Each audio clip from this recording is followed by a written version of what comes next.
OP 纜車俾強風吹停，210人挨凍半天，吊吊揈啊！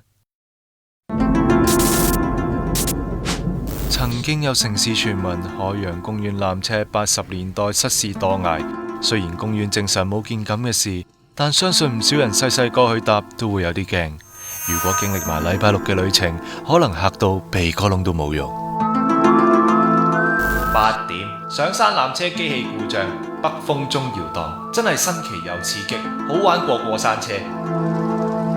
海洋公園話，當日夜晚7點幾，懷疑大風吹起嘅鐵欄撞到移位，令纜車停駛超過半個鐘。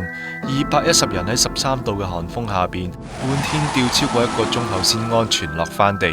張相搖到咁，都 feel 到有幾刺激啦。